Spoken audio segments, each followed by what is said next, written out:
Apakah Anda pernah mendengar istilah hukum perdata? Mari kita mengulas atau mengenal sedikit tentang hukum perdata dan apa manfaatnya hukum perdata itu bagi masyarakat. Nah, tidak dapat dipungkiri keamanan di masyarakat akan tercipta dan terpelihara apabila setiap individu di dalam masyarakat itu tidak saling mengganggu satu sama lain atau antar sesamanya. Dan apabila keadaan atau keamanan terganggu, maka masyarakat akan kacau balau, bahkan dapat menimbulkan chaos, serta akan timbul pertikaian antara orang-orang karena mementingkan dirinya sendiri. Dan bila situasi atau keadaan di masyarakat terjadi terus-menerus sedemikian, maka tidak dapat dikatakan adanya suatu kehidupan yang teratur di dalam masyarakat itu. Kita lihat kenyataan yang terjadi di dunia, di mana setiap individu bertindak sesuai dengan aturan yang berlaku di mana individu itu tinggal. Bila mana tidak mengikuti aturan itu, maka individu itu akan diberikan sanksi atau hukuman. Contohnya, si penjual harus menyerahkan barang yang telah dibeli oleh si pembeli, dan sebaliknya si pembeli berhak menerima barang yang sudah dibelinya. Bila mana si penjual tidak mau menyerahkan barang yang telah dibeli itu, maka ia akan diberikan sanksi atau hukuman. Kalau kita pelajari dari contoh ini, bahwa kehidupan di masyarakat membutuhkan suatu aturan yang disepakati oleh setiap orang di masyarakat untuk mengatur segala pergaulan di masyarakat, atau yang disebut dengan hukum. Nah, apakah yang dimaksud dengan hukum itu? Hukum secara sederhana dapat diartikan dengan segala aturan yang terbentuk oleh pergaulan manusia untuk memelihara ketertiban di masyarakat, sehingga orang yang melanggar aturan-aturan atau hukum itu, misalnya mencuri, maka orang itu akan diberikan hukuman atau sanksi, bahkan bisa dimasukkan ke penjara. Ini disebut dengan hukum pidana. Tetapi ada juga yang diharuskan mengganti kerugian saja. Misalnya siapa yang meminjam sepeda, maka ia harus mengembalikan sepeda itu dengan baik atau tidak ada kerusakan sesudah ia menggunakannya. Tetapi bila ada kerusakan sesudah ia menggunakannya, maka orang yang meminjam itu harus mengganti kerusakan itu atau mengganti biaya-biaya reparasi sepeda itu. Nah, hukum itu dapat dibagi dalam dua bagian, yakni hukum publik dan hukum privat. Hukum publik adalah hukum yang mengatur kepentingan publik atau umum, yakni hukum yang mengatur hubungan antara perseorangan atau individu dengan negara atau pemerintah. Sedangkan hukum privat atau disebut juga dengan hukum sivil adalah hukum yang mengatur kepentingan perseorangan. Salah satu bentuk dari hukum privat adalah hukum perdata. Tidak dapat dipungkiri juga, sebelum bangsa Eropa datang ke Indonesia, sebagian besar masyarakat Indonesia masih memegang teguh atau masih memberlakukan hukum adat. Hukum ini berkaitan erat dengan agama dan kebiasaan-kebiasaan yang berlaku di masyarakat itu. Sehingga tiap-tiap daerah di Indonesia memiliki hukum adat masing-masing yang berbeda-beda satu dengan yang lainnya. Dengan keadaan itu kita tidak dapat mengatakan bahwa di Indonesia ada kesatuan hukum yang berarti satu hukum untuk satu negara Indonesia. Nah, oleh karenanya ditinjau dari sudut pandang hukum, di dalam negara kita saat itu belum terbentuk adanya hegemonitet, sebab di dalam masyarakat kita masih terbagi ke dalam dua golongan, yaitu warga negara Indonesia asli dan warga negara keturunan, yakni keturunan Arab, Tionghoa, dan Belanda.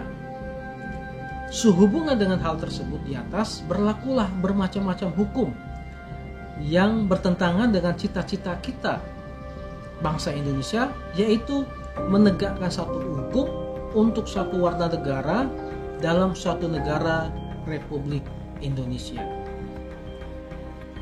Di dalam Undang-Undang Dasar Republik Indonesia sementara, pasal 102 atau 102, terdapat istilah hukum perdata yang berbunyi sebagai berikut.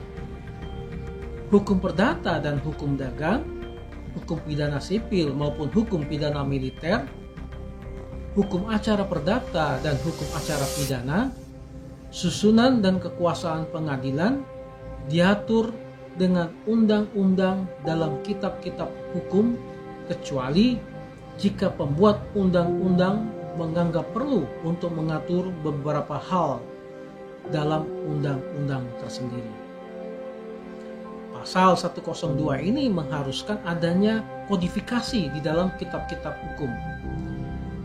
Jadi dalam pasal ini ada 6 lapangan hukum yang diatur dengan undang-undang dalam kitab-kitab hukum, yaitu hukum perdata, hukum dagang, hukum pidana sipil, hukum pidana militer, hukum acara perdata, dan hukum acara pidana.